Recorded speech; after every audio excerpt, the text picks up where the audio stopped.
अस्सलाम वालेकुम गाइस, कैसे हैं आप? उम्मीद करते हैं आप सब खैरियत से होंगे, खुश होंगे और हमारी दुआ है कि आप हमेशा खुश रहें, हंसते और मुस्कुराते रहें।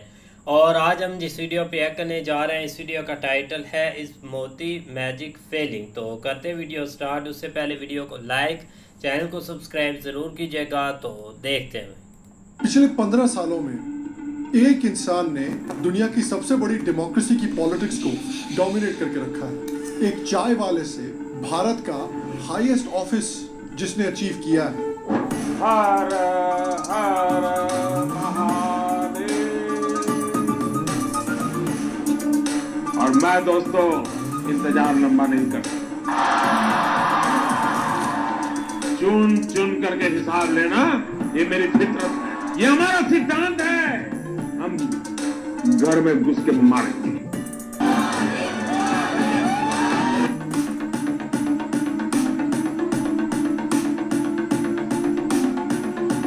Prime Minister Modi is the boss.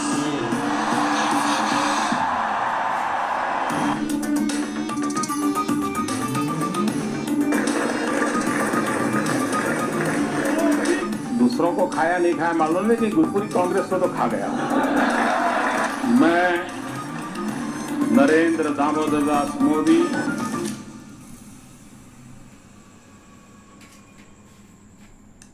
Narendra Modi सिर्फ एक पॉलिटिशियन नहीं रहे, वो एक फिनोमिनन रहे, अनडिफीटेड, अनचैलेंज्ड, अनस्टॉपेबल। लेकिन 2024 ने कुछ ऐसा लाया जो किसी ने भी एक्सपेक्ट नहीं किया था। As polls were predicting, 289 is the number for the NDA. The results in Uttar Pradesh are not only surprising but shocking for us.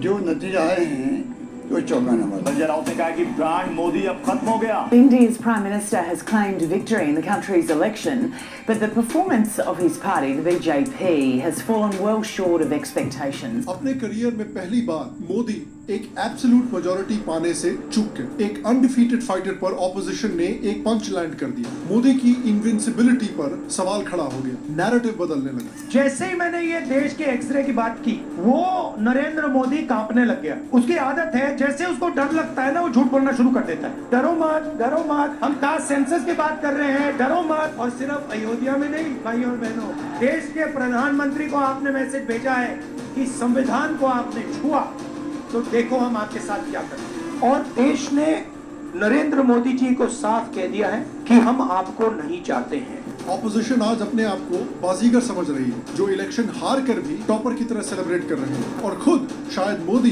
या उनकी पार्टी और उनके सपोर्टर्स ये वंडर कर रहे हो कि जिस ब्रांड ने 10 सालों तक इंडियन पॉलिटिक्स को डिफाइन किया है, क्या वो ब्रांड फेड कर रहा है? क्या मोदी, जो अभी भी अपने पॉलिटिकल करियर में अनडिफीटेड हैं, क्या वो इस सेटबैक से रिकवर कर सकते हैं? या फिर जिस पॉलिटिशियन ने इंडियन पॉलिटिक्स को रीशेप किया, क्या ये उस पॉलिटिशियन की जर्नी की अंत की शुरुआत है?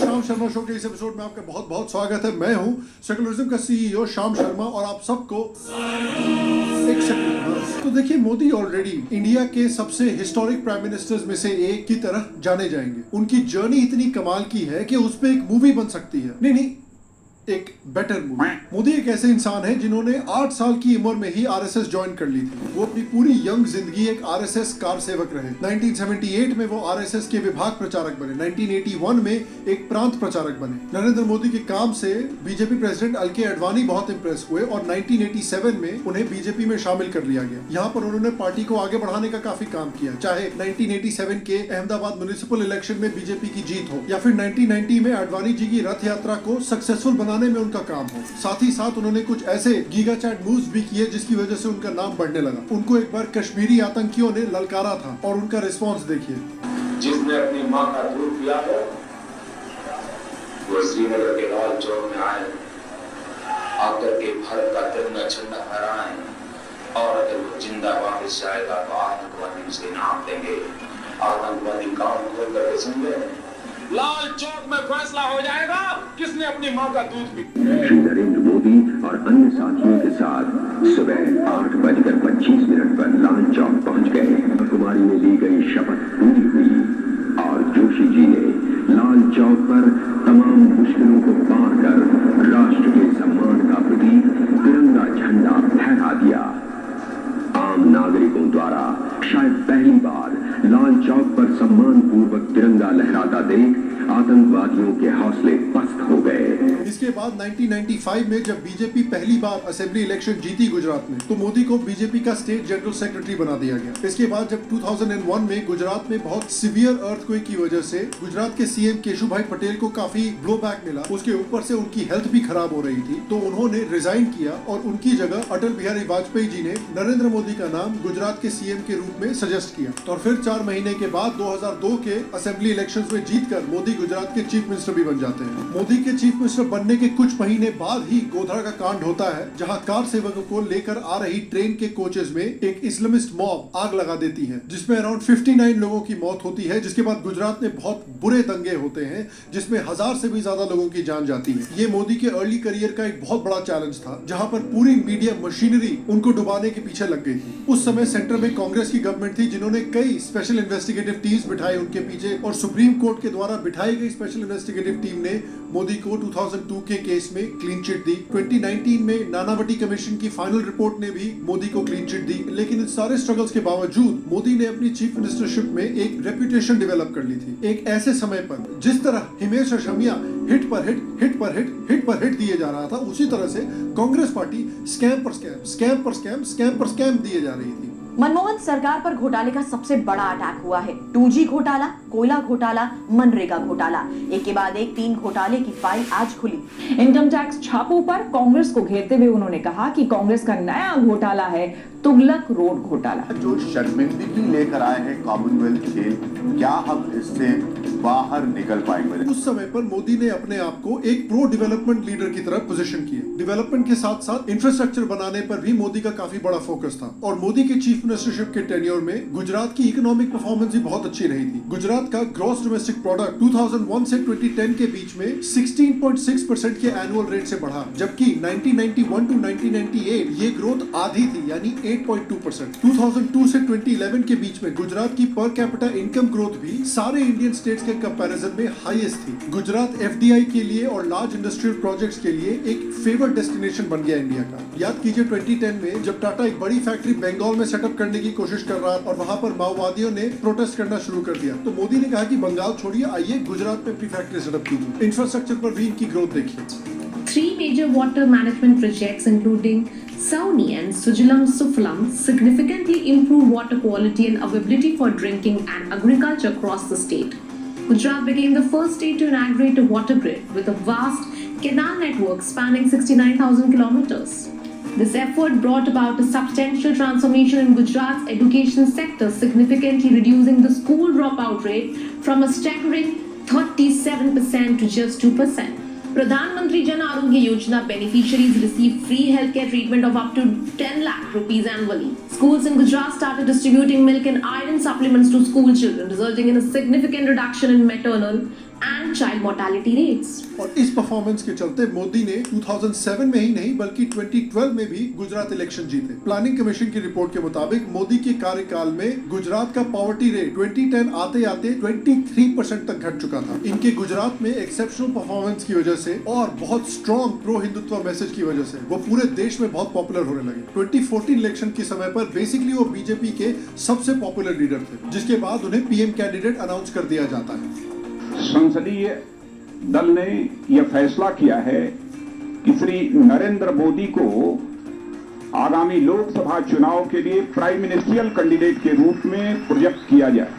और ये डिसीजन बीजेपी के लिए बहुत सक्सेसफुल साबित होता है जब 2014 में मोदी और बीजेपी 282 सीट्स जीतकर एक फुल मेजॉरिटी के साथ पावर में आती है और मोदी गुजरात के चीफ मिनिस्टर बनने के बाद इंडिया के प्राइम मिनिस्टर भी बनते हैं। पहले 5 सालों के कार्यकाल में मोदी का गोल रहता है करप्शन को खत्म करना, डिमोनेटाइजेशन और GST जैसी स्कीम्स लाकर नॉन करप्ट तरीके से, क्लीन तरीके से, ट्रांसपेरेंट तरीके से सोशल वेलफेयर प्रोग्राम्स लाकर गरीबों का उद्धार करना और तेजी से डेवलपमेंट करना, जो कि यूपीए की रेजिम में लैकिंग था। उसके साथ साथ एक स्ट्रॉन्ग हिंदुत्व का मैसेज देना। इन सारी चीजों का गोल था कि अलग अलग कास्ट के लोगों का उद्धार किया जाए, उनको इकोनॉमिक और कल्चरल मेन स्ट्रीम से जोड़ा जाए और वेलफेयर स्कीम्स और हिंदुत्व का इस्तेमाल करके जो कास्ट के बीच में बैरियर्स थे, लैंग्वेज के बीच के बैरियर्स थे, उनको तोड़कर सारे हिंदुओं को हिंदुत्व के बैनर में जोड़ा जाए। उन्होंने नेशनल सिक्योरिटी को भी सीरियसली लिया जब उरी के अटैक के बाद उन्होंने पाकिस्तान के अंदर घुस के एक सर्जिकल स्ट्राइक किया और इन स्ट्रॉन्ग मेजर्स की वजह से बीजेपी को 2019 में एक हिस्टोरिक हिस्टोरिक वर्डिक्ट भी मिला जब उन्होंने 2014 से भी ज्यादा सीट्स लाकर 2014 से भी ज्यादा यानी 303 सीट्स लाकर एक हिस्टोरिक जीत दर्ज की। The BJP alone has managed to win 303 seats, 31 seats more than the basic majority mark of 272. इसके बाद मोदी ने बीजेपी के विजन को और अग्रेसिवली और स्ट्रेटेजिकली इंप्लीमेंट करना शुरू किया, चाहे वो अगस्त 2019 में आर्टिकल 370 का एब्रोगेशन हो या बालाकोट की एयर स्ट्राइक हो, घर में घुसकर मारता है, या 500 साल के जतन के बाद राम मंदिर का वर्डिक्ट डिलीवर करना हो। इन बड़े हिंदुत्व और नेशनल सिक्योरिटी डिसीजंस के अलावा भी प्राइम मिनिस्टर मोदी ने startup India, skill India, jam Trinity, Ujjwala योजना जैसे बड़े सोशल और फाइनेंशियल इंक्लूजन स्कीम्स भी लॉन्च किए। और कोविड पैंडेमिक जिसमें इतने सारे देशों ने मुश्किलें फेस की, इंडिया ने भी बहुत सारी मुश्किलें फेस की, इंडिया में भी बहुत सारे लोगों की जाने गई। इसके बावजूद मोदी ने इंडियन इकोनॉमी को एक बहुत बड़े रिसेशन से बचाकर इस बड़े पैंडेमिक के थ्रू नेविगेट भी किया। ये एक ऐसा समय था जब ब्रांड मोदी आप कह सकते हैं अपने पीक पर था। ऑपोजिशन को भी समझ में आ गया था कि यार मोदी को अब अटैक करें तो कैसे करें, इनको जब भी अटैक करते हैं ये और स्ट्रांग होते जाते हैं। तो लोग मुझे पूछते थकते नहीं हो, तो मैंने उनको समझाया, देखो भाई मैं डेली 2 किलो, 2.5 किलो, 3 किलो गाली खाता हूँ कि ये सारी गालियां मेरे अंदर प्रोसेस होके न्यूट्रिशन में कन्वर्ट हो जाती है। और इनका ब्रांड इंडिया में ही नहीं बल्कि पूरी दुनिया में भी बहुत स्ट्रांग था। इनके फॉरेन विजिट्स में आप देखिए कितना क्रेज था। लोग ऐसे बिहेव कर रहे हैं कि भैया कोई पॉलिटिशियन नहीं आया हो, बीटीएस आ गया। हाँ देखो, जेन जी और जेन अल्फा को मैं मैसेज देना चाहता हूँ कि मेरी उतनी उम्र नहीं है अभी, मेरे को पता है बीटीएस क्या होता है। एक टाइम पर जो अमेरिका इंडिया को आंख दिखाता था, आज वही यूएसए मोदी के लिए रेड कार्पेट बिछा रहा है, उनको एक ग्रैंड वेलकम दिया जा रहा है। यूएस कांग्रेस में जब वो जाते हैं तो उन्हें स्टैंडिंग ओवेशन मिलता है।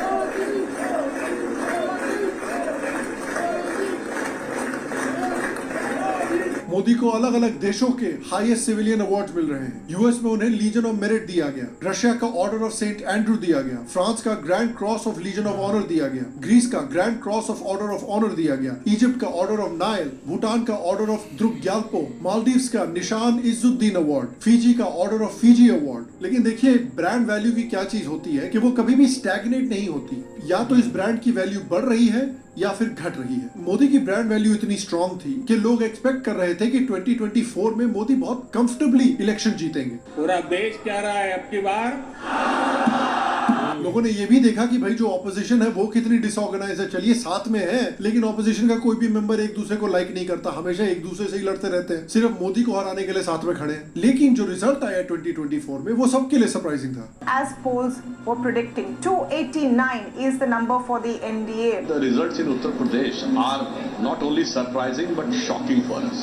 जो नतीजा आए हैं वो 14 नंबर। संजय राउत ने कहा कि ब्रांड मोदी अब खत्म हो गया। Well, India's Prime Minister has claimed victory in the country's election, but the performance of his party, the BJP, has fallen well short of expectations. अब इस रिजल्ट से ऑब्वियसली ऑपोजिशन को काफी एनकरेजमेंट मिला। ऑपोजिशन के स्पोक्स पर्सन तो ऐसे celebrate कर रही थी जैसे वो एक्चुअली इलेक्शन जीत गए हो।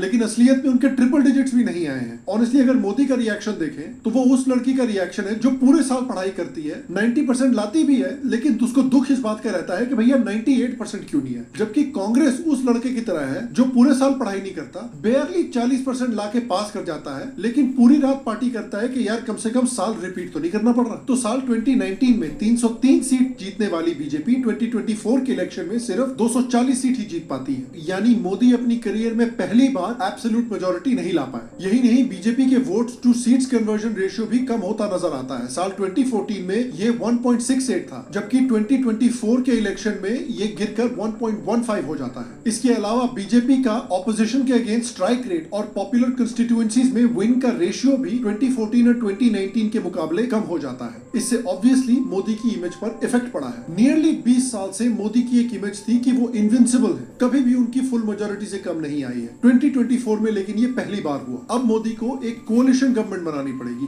अपने एलाइज पर डिपेंडेंट बनना पड़ेगा, चंद्रबाबू नायडू और नीतीश कुमार जैसे लीडर्स पर। खासकर नीतीश कुमार जो हाल ही में हुए ओलंपिक्स के जिम्नास्टिक्स चैंपियन से भी ज्यादा पलटी मारते हैं। और इस कोलिशन में कैसे टेंशन हो सकते हैं उसका रिजल्ट हमने देखा भी है। हाल में ही चिराग पासवान ने मोदी जी के वक्फ बोर्ड बिल और यूपीएससी के लैटरल एंट्री वाले डिसीजन पर भी ऑब्जेक्शन जताया था। मैं और मेरी पार्टी कतई सहमत नहीं है आज जिस तरीके से कुछ पदों के नियुक्तियों के लिए डायरेक्ट बहाली के लिए सीधा वहां से डिमांड्स मांगी गई है जिसमें आरक्षण का ध्यान नहीं रखा गया है, इस बात के मेरी पार्टी भी पूरी तरीके से खिलाफ है। तो ऐसे नाजुक सिचुएशन में एलाइज को नाराज करना बीजेपी को महंगा पड़ सकता है। बीजेपी को और मोदी को एक और सेटबैक ये मिला है कि बीजेपी और मोदी इस बात के लिए फेमस थे, किसी भी एरिया का कास्ट अरिथमेटिक ऑपोजिशन से बेहतर समझते थे कि भाई किस कास्ट का कैंडिडेट कहां सिलेक्ट करना है, किसके खिलाफ लड़वाना है, किस कास्ट को कहां रिप्रेजेंटेशन देना है प्रॉपर्ली। लेकिन 2024 में एटलीस्ट उत्तर प्रदेश में इस कास्ट अरिथमेटिक में सपा ने बीजेपी को हरा दिया। सपा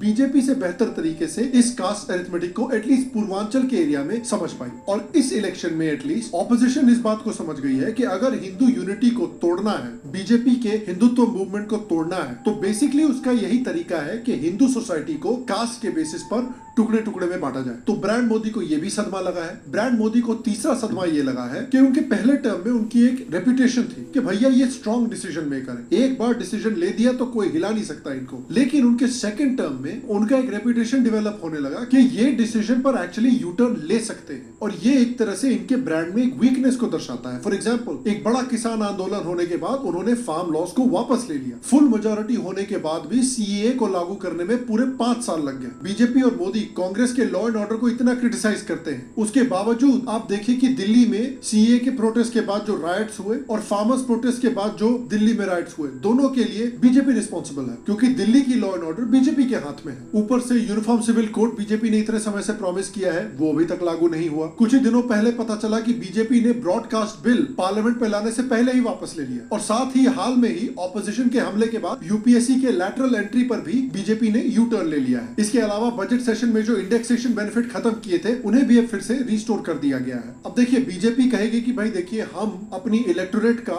फीडबैक लेते हैं और उसके बाद डिसीजन को चेंज करते हैं, जो कि किसी भी रिस्पॉन्सिबल पार्टी को करना चाहिए। लेकिन ऑपोजिशन इस पर अटैक करके ये कह रही है कि ये देखिए, स्ट्रॉन्ग लीडर नहीं रहे, पर इन पे अगर आप प्रेशर डालोगे तो ये यू टर्न ले लेंगे। और देखिए, मोदी की सिचुएशन को एक स्पोर्ट्स टीम की सिचुएशन से कंपेयर किया जा सकता है। देखिए, एक स्पोर्ट्स टीम जब जीत रही होती है, एक विनिंग स्ट्रीक पर होती है, तब कोच कोई भी मूव करता है या प्लेयर्स कोई भी चीज करते हैं तो उसको एक स्ट्रोक ऑफ जीनियस बोल दिया जाता है। लेकिन जब आप हार रहे होते हैं, एक लूजिंग स्ट्रीक पर होते हैं, तब आपके हर एक मूव पर फैन सवाल खड़ा करते हैं कि भाई ये क्यों किया, ये सिलेक्शन क्यों किया, ये बॉलर क्यों चुना, ये बैट्समैन क्यों चुना, यहाँ फील्डर क्यों खड़ा किया। और इस समय भी बीजेपी के साथ यही हो रहा है। बीजेपी ने इलेक्शंस के दौरान काफी ऐसे कैंडिडेट्स को टिकट दिया था जो कांग्रेस, टीएमसी या फिर दूसरी पॉलिटिकल पार्टी से डिफेक्ट होके बीजेपी में आए थे। लेकिन हुआ ये कि ऐसे 110 डिफेक्टेड कैंडिडेट्स में से 69 कैंडिडेट जिनको बीजेपी ने टिकट दिया था, वो इलेक्शन हार गए। इनमें से कई लीडर्स ऐसे थे जिन पर खुद मोदी और बीजेपी ने करप्शन के एलिगेशंस लगाए थे, जैसे एनसीपी के अजीत पवार, छगन भुजबल और टीएमसी के शुभेंदु अधिकारी। इसके बावजूद बीजेपी ने उन्हें अपनी पार्टी में लिया और अपनी पार्टी से टिकट भी दिया। इस बात से माना जाता है कि बीजेपी और आरएसएस के जो कार्डर वर्कर्स हैं, ये डिमोरलाइज हो गए कि भाई हमारे लोग जो इतने सालों से मेहनत कर रहे हैं, उनको टिकट और चांस नहीं दिया जा रहा है, और जो लोग दूसरी पार्टियां छोड़ के यहाँ आ रहे हैं, उनको चांस दिया जा रहा है। लेकिन देखिए, इतना तो एक्सेप्ट करना पड़ेगा कि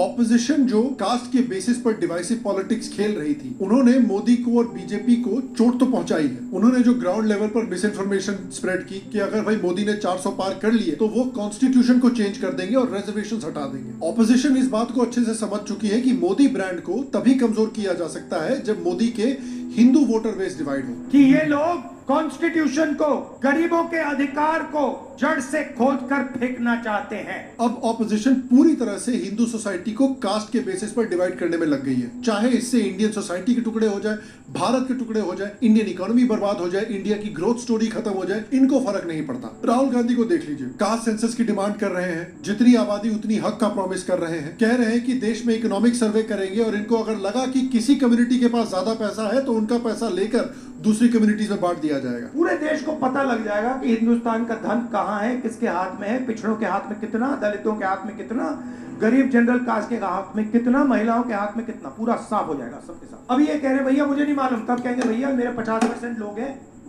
मेरे 2% धन है, मुझे 50% धन चाहिए। कर्नाटका में अभी हाल में ही प्राइवेट सेक्टर जॉब्स में 50% से 75% तक रिजर्वेशंस अनाउंस किए गए थे, जो कि आउटक्राई के बाद कैंसिल किए गए। अब तो देख लीजिए, राहुल गांधी बॉलीवुड और मिस इंडिया कॉन्टेस्ट में भी रिजर्वेशन मांग रहे हैं। बॉलीवुड की बात करेंगे, वहां पे डांस गाना दिखेगा, उसमें भी आपको कोई 90% का नहीं मिलने वाला। तो मैंने लिस्ट निकाली मिस इंडिया की, मैंने कहा भैया इसमें तो होगा, मतलब एक दलित महिला तो होगी, एक आदिवासी महिला तो होगी ना दलित है, ना आदिवासी, ना ओबीसी, कोई नहीं।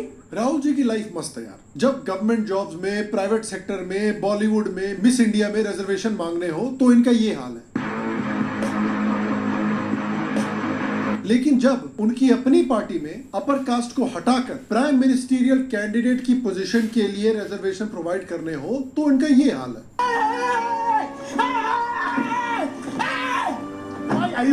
क्योंकि भाई तब उनको अपनी कुर्सी छोड़कर किसी ओबीसी या शेड्यूल कास्ट को देनी पड़ेगी। ये तो हो नहीं सकता ना, क्योंकि भाई प्राइम मिनिस्टर की कुर्सी तो उनके पिताजी की जागीर है। अब हालत ये है कि लोग अब स्पोर्ट्स में भी रिजर्वेशन मांग रहे हैं। हमने ऑलरेडी आपको कुछ वीडियोस में एक्सप्लेन किया है कि इस तरह के जितनी आबादी उतना हक और अनरेगुलेटेड रिजर्वेशन दी जाती है तो क्या होता है। हमने आपको लेबनान का एग्जाम्पल दिया है, वेनेजुएला का एग्जाम्पल दिया है, जिम्बाब्वे का एग्जाम्पल दिया है, जहाँ इस तरह की वेल्थ रिडिस्ट्रीब्यूशन और अनरेगुलेटेड रिजर्वेशन से वो देश पूरी तरह से बर्बाद हो गए। अब यहाँ पर क्लिक करके उन वीडियोस को देख सकते हैं। लेकिन देखिए, ऑपोजिशन को सिर्फ सत्ता की पड़ी है, उनको सोसाइटी की नहीं पड़ी है, इकोनॉमी की नहीं पड़ी है, अल्टीमेटली देश की नहीं पड़ी है। लेकिन आज ऑपोजिशन के मुंह में खून लग चुका है। वो मोदी को एक उस तरह के अनडिफीटेड फाइटर की तरह देख रहे हैं जो अपने सारे फाइट्स बड़ी आराम से जीत जाता था। लेकिन ये जो लास्ट फाइट हुई है वो जीता जरूर, लेकिन ये फाइट उसके लिए बहुत डिफिकल्ट थी और ओपोनेंट जो थे उस पर काफी सारे पंचेस लैंड कर गए थे। तो जो ऑरा है इनविंसिबिलिटी की वो मोदी की कम हो गई है। अब शायद ये लोग सोचते हो कि जब तक वो इनविंसिबिलिटी की ऑरा थी तब तक मोदी जीत सकते हैं, लेकिन अब वो जो ऑरा खत्म हो गई है तो उनकी ब्रांड वैल्यू खत्म हो चुकी है, अब वो नहीं जीते। क्या ये बात सच है? देखिए, पॉसिबिलिटी है कि ये बात सच है। हो सकता है कि 2029 में ये हार जाए, लेकिन हमने देखा है हिस्ट्री में ऐसे एग्जाम्पल्स जहां पर ब्रांड्स स्ट्रगल कर रहे हो लेकिन उन्होंने अपनी वैल्यू दोबारा बिल्ड की है। फॉर एग्जाम्पल, अगर आप मार्वल को देखें, मार्वल आज पॉप कल्चर को डोमिनेट करता है पूरी दुनिया में। लेकिन 1990s में क्या आपको पता है कि मार्वल ने बैंक्रप्सी के लिए फाइल किया था? पुअर मैनेजमेंट की वजह से, अलग अलग मार्केट्स में ओवर एक्सटेंशन की वजह से और कॉमिक बुक मार्केट की कोलैप्स की वजह से। लेकिन उन्होंने रीस्ट्रेटेजाइज किया, उन्होंने नोटिस किया कि भैया अब कॉमिक्स कोई नहीं पढ़ता, अब टीवी और मूवीज का जमाना है। तो उन्होंने मार्वल एंटरटेनमेंट क्रिएट किया जिसमें उन्होंने मूवीज और टीवी शो डेवलप करने की कोशिश की। उन्होंने केविन फाइगी को इस डिवीजन को हायर करने के लिए चूज किया और उन्होंने मूवीज प्रोड्यूस करनी शुरू की और एक interconnected Marvel cinematic universe create किया और डिज्नी, सोनी और बड़े बड़े स्टूडियोज के साथ पार्टनरशिप डेवलप करके एक बहुत ही सक्सेसफुल मूवी फ्रेंचाइज क्रिएट की और आज Marvel entertainment is worth $54 billion. आप एप्पल का एग्जांपल देख लें। 1990s में एप्पल बहुत बुरी तरह से स्ट्रगल कर रहा था, उसका मार्केट शेयर खत्म हो रहा था, उसकी प्रोडक्ट क्वालिटी खराब थी और ह्यूज फाइनेंशियल लॉसेस हो रहे थे। बैंक्रप्सी के कगार पे थी ये कंपनी, लेकिन उन्होंने फिर 1997 में बड़े चेंजेस किए। स्टीव जॉब्स को उन्होंने वापस लाया, एक नई विजन डेवलप की जहां पर उन्होंने इनोवेशन और ब्रांडिंग पर फोकस किया। उन्होंने पूरी तरफ से अपनी डिजाइन लैंग्वेज और ब्रांडिंग को चेंज किया और उन्होंने मैसिव डिसरप्शन और इनोवेशन पर फोकस किया। iMac, iPod, iPhone, iPad जैसे प्रोडक्ट्स डेवलप किए जिन्होंने पूरी टेक इंडस्ट्री को रेवोल्यूशनाइज कर दिया और आज एप्पल टेक इंडस्ट्री में एक गोल्ड स्टैंडर्ड माना जाता है। अगर हम मार्शल आर्ट्स को देखें, उसमें भी एक बड़ा एग्जांपल है। एक फ्रांसिस एंगानू नाम का हैवीवेट फाइटर है जो यूएफसी में फाइट करता था, जो दुनिया की सबसे बड़ी मिक्स मार्शल आर्ट्स ऑर्गेनाइजेशन है। जब वो यूएफसी में आया था तो कई फाइट्स में अनडिफीटेड था। इनफैक्ट उसकी कोई भी फाइट्स पहले राउंड से बाहर ही नहीं निकलती थी क्योंकि वो कुछ ही सेकंड में अपने ओपोनेंट को नॉकआउट कर देता था।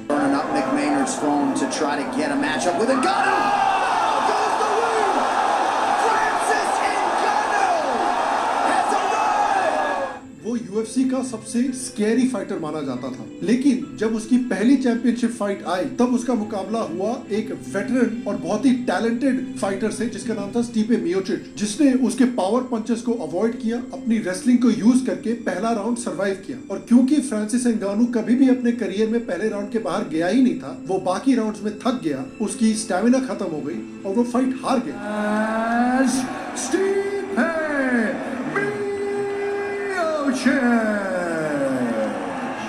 कई लोगों ने डिक्लेयर कर दिया कि भैया इस बंदे का तो करियर ही खत्म, क्योंकि इसकी जो अनडिफीटेड स्कैरी ऑरा थी वो ऑरा खत्म हो गई। लेकिन इस बंदे ने हार नहीं मानी, इसने मेहनत की और ट्रेन किया और फिर लाइन से कई फाइट जीते, सारे ओपोनेंट्स को नॉकआउट किया और फाइनली उसका मुकाबला फिर से एक चैंपियनशिप फाइट में स्टीपे मियोचिच से हुआ, जिस फाइट में उसने बहुत कन्विंसिंगली स्टीपे मियोचिच को नॉकआउट किया और फाइनली यूएफसी का हेवीवेट चैंपियन बन गया। And new undisputed UFC heavyweight champion और आप शायद इस बात को जानकर सरप्राइज नहीं होंगे कि मोदी और बीजेपी ने भी इस तरह का काम ऑलरेडी किया है। याद कीजिए कि 2017 में बीजेपी ऑलमोस्ट गुजरात हार गई थी, जो कि उनका एक गढ़ माना जाता है, लेकिन उन्होंने रीस्ट्रेटेजाइज किया और उसके बाद 2022 में एक ह्यूज मार्जिन से गुजरात में जीत हासिल की। उन्होंने मध्य प्रदेश, छत्तीसगढ़ और राजस्थान भी हारा था, लेकिन 2023 में एक बहुत बड़े मार्जिन से इन इलेक्शंस को जीता था। तो क्लियरली बीजेपी को, मोदी को, अमित शाह को स्ट्रेटेजाइज करना और अपनी गलतियों से सीखना आता है। तो अब सवाल ये उठता है कि मोदी क्या कर सकते हैं। अब देखिए, मोदी के पास राहुल गांधी वाली लग्जरी नहीं है। सब लोग राहुल गांधी को अंडरडॉग कहते हैं, हर 5 साल पे ये कम ऑफ एज हो जाते हैं, पिछले 25 साल से ये कम ऑफ एज ही हो रहे हैं। देखिए, there is a difference between a self made person like Modi and a nepo baby like Rahul Gandhi. Modi ji के पास वो लग्जरी नहीं है कि ये बार बार हार के फिर भी इनको लीडरशिप की पोजीशन मिलती रहती है राहुल गांधी की तरफ। राहुल गांधी और मोदी में पाकिस्तान और इंडिया वाला डिफरेंस है। पाकिस्तान 100 बार जंग हारेगा, उसको कोई फर्क नहीं पड़ता। इंडिया ने एक बार अगर पाकिस्तान से जंग हार ली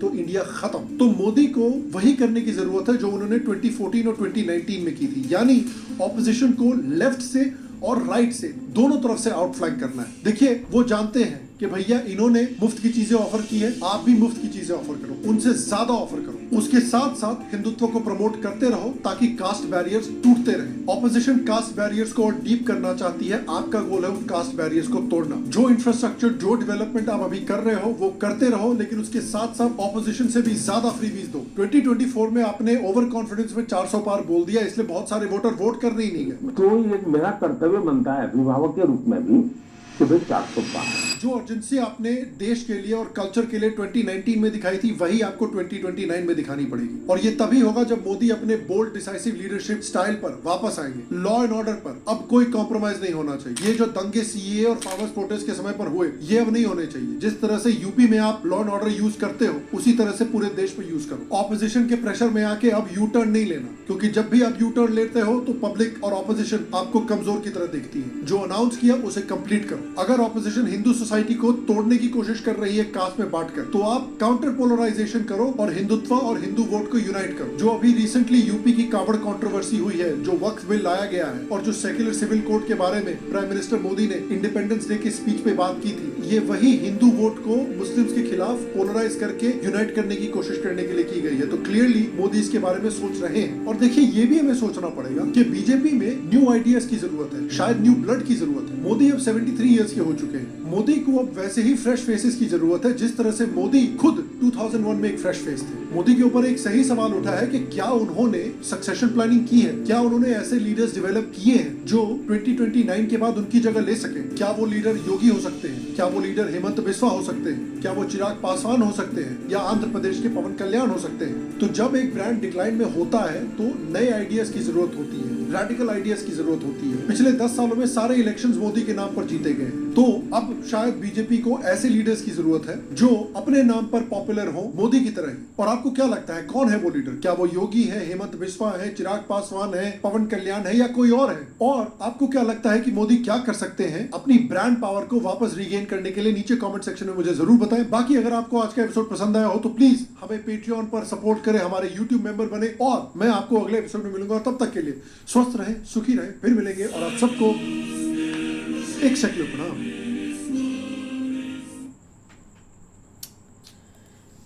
बिल्कुल यार, एक काफ़ी इंटरेस्टिंग वीडियो थी सर की, काफ़ी अच्छा एक्सप्लेन किया है। और इसमें कोई शक नहीं है, एक जब इलेक्शन हो रहे थे ना, उससे पहले और बाद का माहौल पीएम मोदी के लिए ना काफ़ी ज़्यादा चेंज हो गया है, काफ़ी ज़्यादा नज़र आ रहा है। और हर एक काफ़ी ज़्यादा ना इस पर अब वीडियोस भी बन चुकी है कि पहले बीजेपी और थी, अब और तरह से। क्योंकि अब देखे तब एक जब वाकई नारा लगा था ना 400 पार का, तो एक हर तरफ बहुत ज़्यादा इस चीज़ को एक प्रमोट किया गया, या एक बहुत ज़्यादा लोगों ने इसमें बोला कि एक अब 400 पार हो के रहेगा। लेकिन जब वो नहीं हुई, तो जब वो एक सपोर्टर थे ना, उनको काफ़ी ज़्यादा इस चीज़ के एक सुनने को मिला, तो इसीलिए ना एक वोट बैंक एक टूटा उनका।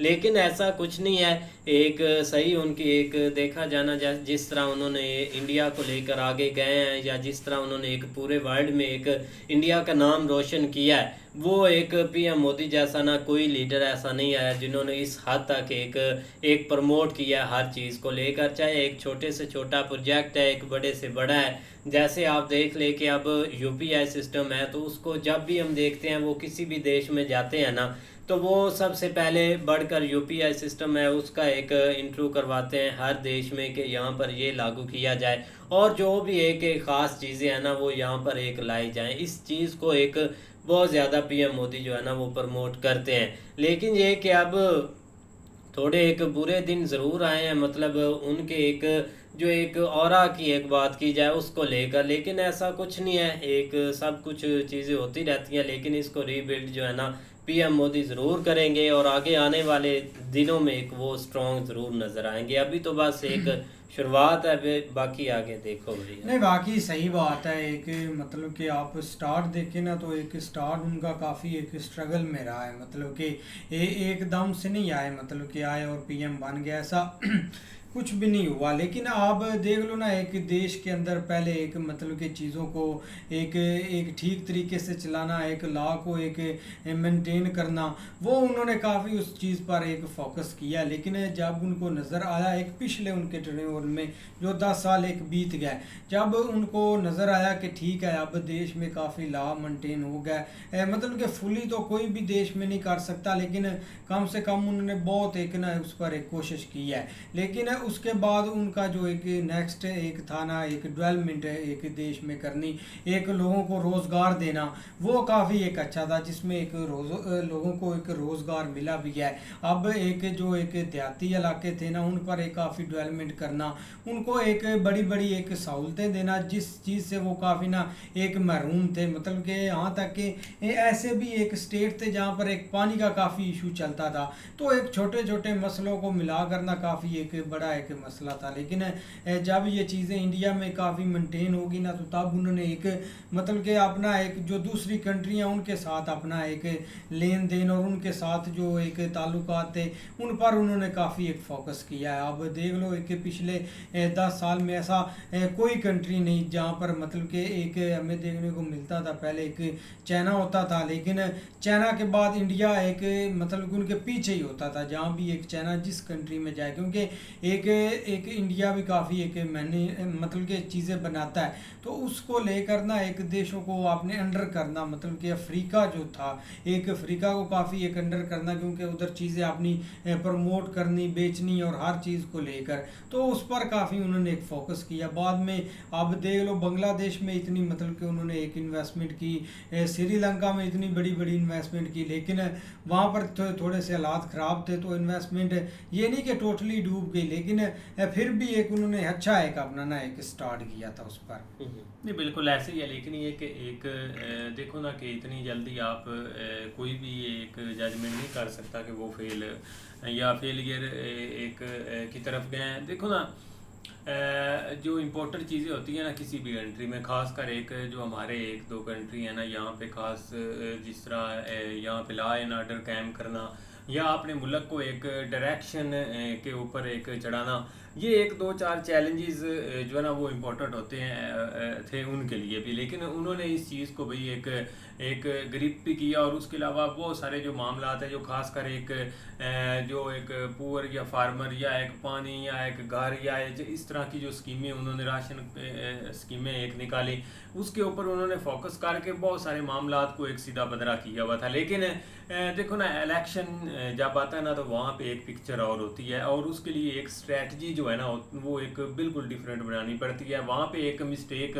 ये हुई कि उन्होंने जिस तरह एक पीछे से 10 साल में काम किया था ना तो यही लग रहा था कि कुछ खास कंपेन की भी ज़रूरत नहीं पड़ेगी, क्योंकि एज़ पर हर एक जो है ना वो यही कह रहा था कि मामला जो है ना वो एक जो है ना वो बेहतरी की तरफ है, लिहाजा कोई इतना और इसी कॉन्फिडेंस को लेकर ना वोटर उस तक जो है ना वो बाहर निकला। लेकिन 2-3 चीज़ें जो है ना वो एक अपोजिशन ने जो कि मतलब एक जिस तरह उन्होंने कहा कि अगर ये एक मेजोरिटी में आते हैं तो एक जो है ना वो एक आयन बदल दिया जाएगा या मतलब बहुत सारी ऐसी चीज़ें एट अ टाइम जो है ना वो इलेक्शन के टाइम पे हुई, उस वक्त जो है ना वो मामलात को एक जो है ना वो एक दौड़ कर एक संभालना जो है ना वो थोड़ा मुश्किल नज़र आ रहा था। लेकिन उसके बावजूद जीत तो गए हैं, लेकिन उसका जो एक एक्सपेक्ट कर रहा था ना वो नहीं मिले। देखो ना यार, एक सबसे आम चीज़ यही होती है कि आपका मुल्क जो है ना वो कहाँ पे खड़ा हुआ है। एक आपने कभी हिस्ट्री में भी नहीं सोचा होगा कि एक दिन ऐसा आएगा कि एक इंडिया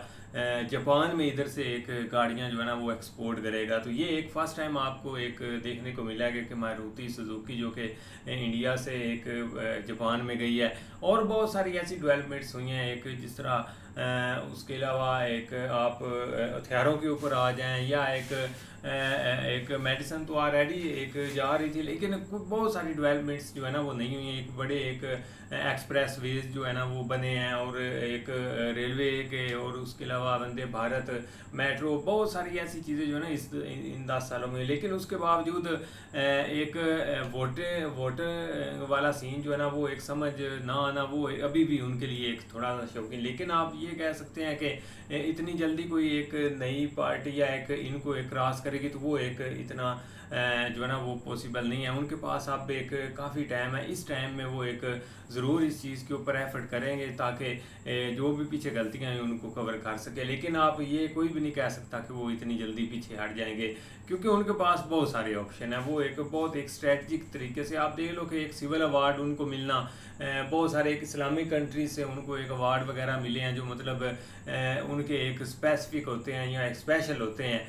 और उसके अलावा रशिया यूक्रेन वाला सीन देख लें तो हर तरह से उन्होंने एक कामयाबी ली है, एक ये नहीं कि नहीं, लेकिन वो ज़रूर यार एक मामलात को आगे जाके गरीब करेंगे। बाकी सही है, एक फेल वाली कोई बात नहीं, क्योंकि हर चीज़ का एक टाइम होता है। अब देखो ना आगे मतलब कि जो अभी एक उनकी पार्टी में एक आया है एक मतलब के मेंबर, वो एक स्ट्रॉन्ग मेंबर है, मतलब कि उनको एक संभालने वाले हैं, तो वो काफ़ी ना आगे एक फ्यूचर में आकर ना पार्टी को और स्ट्रॉन्ग करेंगे। बिल्कुल, तो उम्मीद करते हैं आपको वीडियो पसंद आएगी। अगर पसंद आए वीडियो को लाइक, चैनल को सब्सक्राइब ज़रूर कीजिएगा। मिलते नहीं वीडियो के साथ, तब तक के लिए अल्लाह हाफिज़।